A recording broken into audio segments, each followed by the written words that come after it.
Hey world, I am Dan Brown, and today I'd like to share with you how to crush your friends and families at Monopoly. Monopoly gets a bad rap because, aw Dan, it takes so long to play, but I'm here to tell you today that if you play it correctly, it takes about as long as any other board game. The problem is the game ends when people run out of money, right? So when playgroups artificially inject extra money into the game's economy, it makes the game last a lot longer. Do not, for example, give players anything for landing on free parking, or give them a bonus for landing directly on Go, or start them with more than $1,500. Like, follow the rules, and Monopoly's pretty great. But it's the most great when you are winning. So let's teach you how to do that. We'll start with the basics of the early game. When you land on an unowned property, you almost always want to buy it, even if it's not part of a color group that you're interested in developing, because the more properties you have for trade, the better. Even if you don't have enough cash on hand, it's usually worth it to mortgage properties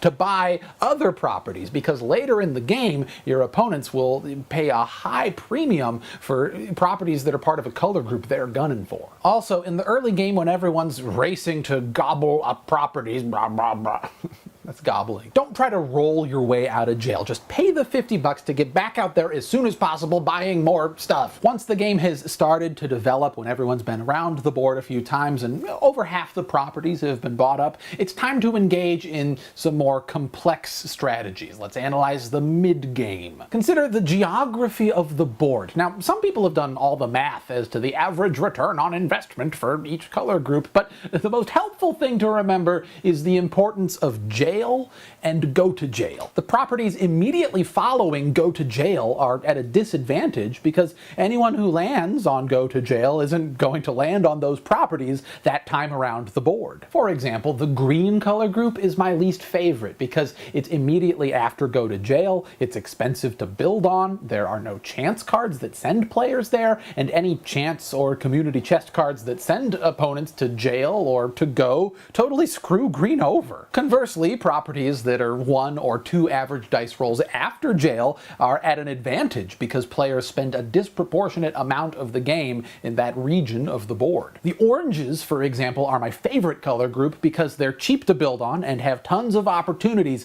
to catch players as they leave jail. There's almost a 40% chance that a player's first roll out of jail will land them on an orange property. The reds and yellows are pretty good too because only this chance space can cause players to jump to other parts of the board on their, typically second, third, and fourth rolls out of jail. Specifically, chance cards can move you to Go, to Reading Railroad, to the nearest railroad, to the nearest utility, to jail, back 3 spaces, to St. Charles Place, to Illinois Avenue, or to Boardwalk. And it's those last 3 that are the most important. Pay attention through the early and mid game as to which of these 3 chance cards have already been drawn, because if you know which are still due to be drawn, you can trade accordingly. For example, Boardwalk is the most feared property in Monopoly, but on its own isn't really all that great, right? It's expensive to develop and is in a pretty dead region of the board. The Take a Walk on the Boardwalk chance card is what pushes Boardwalk over the top. If you haven't seen this card by the late game,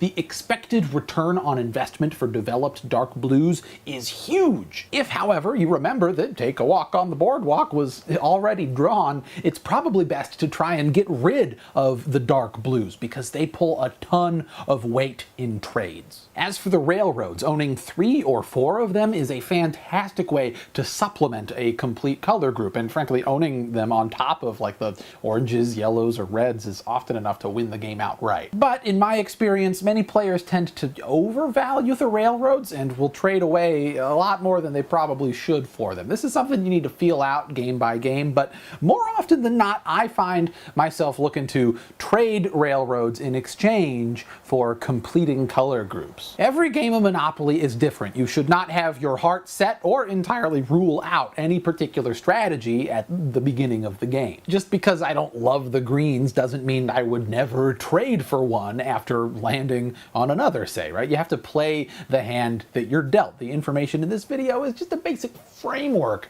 for playing well. Once everyone has been trading for a few laps and multiple players have complete color groups, it's time to start thinking about late game strategies, namely when and how much should you develop your completed color groups. The most important thing to remember here is that the first big jump in rent for any property happens between 2 and 3 houses. 3 is the magic number where big things start happening. If you feel like you're winning, or at least have enough assets on hand to absorb a big blow without having to sell off houses, go ahead and build up to 3 houses when an opponent is approaching one of your color groups. I like to wait until the last possible moment to develop my properties for 2 reasons. One, if my opponents don't see houses on the board, it's easier for them to forget that there could very quickly be houses on the board and they might overextend themselves. And 2, it means that I have cash on hand for as long as possible in case there's some unexpected expense or an opponent wants to trade for cash. I'll wait until an opponent is within 10 spaces to develop a property, and I build like crazy on properties that are 6, 7, or 8 spaces from opponents. One last thing to consider when developing color groups is that there are a finite number of houses in the bank. Once they're used up, players either have to upgrade straight to hotels or not at all. It's often better to stop at 4 houses per property, even when you could easily afford hotels, because it locks opponents out of further development. And if, at this very scary stage of the game, you are lucky enough to find yourself in jail, stay there as long as possible, where you are at no risk of owing rent to opponents, but can still collect rent for yourself. To summarize, Monopoly only takes forever when you break the rules and artificially inflate its economy. In the early game, you should buy as much as possible. In the mid-game, you should make smart trades. And in the late game, you should develop intelligently. Go forth and crush your loved ones. Thank you for watching. If you enjoyed it, consider subscribing. If you want to support PogoBat, click the link underneath me. And to watch more, there's some links over there that you can click on if you so desire.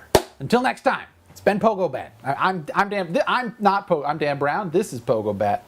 Next time we'll see you around. Later.